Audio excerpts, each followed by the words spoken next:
Hello friends, hello children.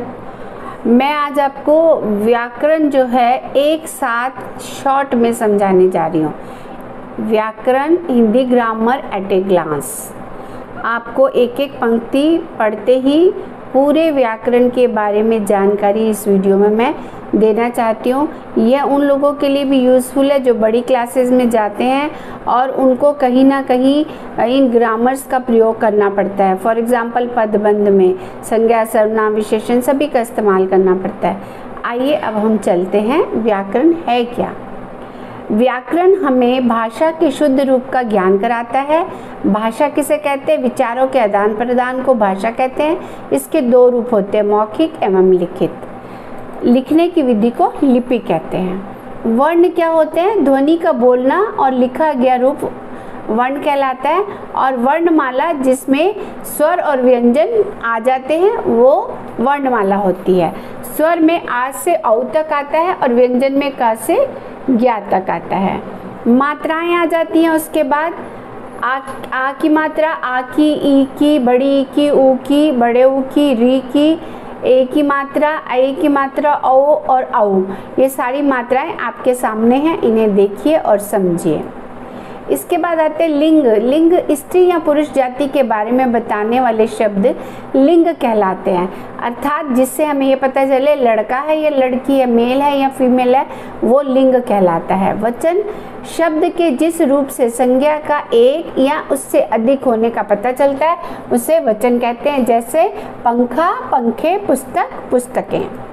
अब हम आते हैं संज्ञा वास्तव में किसे कहते हैं। किसी व्यक्ति, वस्तु, स्थान या भाव के नाम को संज्ञा कहते हैं। फॉर एग्जाम्पल रमा, मेज और गांव। संज्ञा के 3 भेद होते हैं मुख्यतः, लेकिन जातिवाचक के अंतर्गत और 2 भेद होते हैं, तो अर्थात 5 भेद हो गए। व्यक्तिवाचक संज्ञा जिसमें नाम दे दिए जाएं। जातिवाचक संज्ञा जिसमें पूरी जाति का ज्ञान हो, जैसे इमारत, विद्यार्थी, नेता, कक्षा आदि। अब जातिवाचक के अंतर्गत द्रव्यवाचक होता है जिससे हमें मटेरियल थिंग्स का पता चलता है, सोना, चांदी, तांबा। समूहवाचक जहाँ पर पूरे समूह का पता चलता है। फॉर एग्जाम्पल दरबार, सभा, कक्षा, सेना, पूरे समूह जाति का पता चले उसे समूहवाचक कहते हैं। भाववाचक जिसमें हमारे भावों का ज्ञान आता हो, दया, क्रोध, बुढ़ापा, बचपन आदि। सर्वनाम किसे कहते हैं? जो शब्द संज्ञा के स्थान पर प्रयुक्त होते हैं वो सर्वनाम कहलाते हैं। जैसे मैं, तुम, वह, कौन, क्या, किसे, कुछ, ये सारे शब्द। उसके बाद आते हैं हम विशेषण। विशेषण कहते हैं जिससे संज्ञा या सर्वनामों की जो विशेषता पता चलती है उसे हम विशेषण कहते हैं। इसके 4 भेद होते हैं, गुणवाचक, संख्यावाचक, परिमाणवाचक, सार्वनामिक। नाम से ही पता चलता है। गुणवाचक मतलब गुणों का पता चलता है, संख्यावाचक काउंटिंग का पता चलता है, परिमाणवाचक जिसमें नापा या तोला जाता है, सार्वनामिक जिसमें उसकी हमें विशेषता का पता चलता है। उसके बाद आते क्रिया। किसी काम के करने या होने का जहाँ बोध हो उसे क्रिया कहते हैं। क्रियाएं 2 प्रकार की होती है, सकर्मक और अकर्मक। सकर्मक क्रियाएं कर्म के साथ होती हैं और अकर्मक में कर्म की जरूरत नहीं पड़ती है। जैसे कि सकर्मक का उदाहरण देती हूँ, विवेक पुस्तक पढ़ रहा है, पुस्तक कर्म हो गया।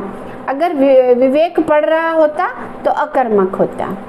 उसके बाद क्रिया विशेषण वो शब्द होते हैं जो रीति, स्थान या समय या दिशा, परिमाण आदि का ज्ञान करवाते हैं, यानी क्रिया की भी विशेषता बताते हैं, उसे क्रिया विशेषण कहते हैं। ये 4 प्रकार के होते हैं। रीतिवाचक मतलब कार्य करने का ढंग बताते हैं। स्थानवाचक मतलब काम कहाँ पर हुआ। कालवाचक काम किस समय हुआ। परिमाणवाचक जहाँ पर हमें नाप तोल आदि का ज्ञान होता है वो क्रिया विशेषण के अंतर्गत आते हैं, जैसे थोड़ा, बहुत, ये सारी चीज़ें। अब हम आते हैं, इसके बाद हम आते हैं वाक्य किसे कहते हैं। सही क्रम में आए शब्दों के सार्थक समूह को हम वाक्य कहते हैं, या उसे हम पद भी कह सकते हैं। विराम चिन्ह कहते हैं जब हम कोई वाक्य रचना करते हैं उसमें कहाँ रुकना है, कहाँ हमें अल्प विराम देना है, कहाँ हमें पूर्ण विराम देना है, क्वेश्चन मार्क कहाँ लगाना है, ये सारे चिन्ह जो होते हैं विराम चिन्ह होते हैं। मुहावरे होते हैं जो अपने सामान्य अर्थ को छोड़कर किसी विशेष अर्थ वाले शब्दों के समूह को मुहावरे कहलाते हैं। जैसे फॉर एग्जाम्पल लोहे के चने चबाना इत्यादि। पर्यायवाची शब्द जो होते हैं एक समान के अर्थ देने वाले एक से अधिक शब्द पर्यायवाची शब्द कहलाते हैं। पर्यायवाची व समानार्थी शब्दों में अंतर है कि समानार्थी शब्द केवल एक ही अर्थ बताना पड़ता है, पर्यायवाची में एक से अधिक अर्थ बताने पड़ते हैं। विलोम शब्द कहते हैं जो उल्टे शब्द होते हैं, जैसे रात, दिन, सुबह, शाम, माता, पिता, जो विपरीतार्थक शब्द होते हैं। अनेकार्थी शब्द एक से अधिक अर्थ देने वाले शब्द अनेकार्थी शब्द कहलाते हैं, यानी एक से अधिक अर्थ देते हों। श्रुति संभिन्नार्थक शब्द वैसे होते हैं जो सुनने में तो एक जैसे लगते हैं लेकिन अर्थ उनके अलग अलग होते हैं। फॉर एग्जाम्पल कड़ाही, कड़ाई, कड़ाही, कड़ाई। कड़ाई का मतलब सख्ती, कड़ाही का मतलब बर्तन, कढ़ाई का मतलब कढ़ाई करना। तो सुनने में एक जैसे लग रहे हैं लेकिन अर्थ इनके भिन्न भिन्न है। इस तरह से मैंने आपको पूरा ग्रामर एट ए ग्लांस, कम शब्दों में पूरा ग्रामर समझा दिया है। ये आपको बहुत ही हेल्पफुल होगा। आपको तुरंत कोई चीज़ का ज्ञान लेना है तो आप इस ग्रामर के छोटे छोटे रचनाओं को, वाक्य रचनाओं को पढ़ेंगे तो आपको समझ में आ जाएगा। मुझे उम्मीद है ये समझ में आया होगा।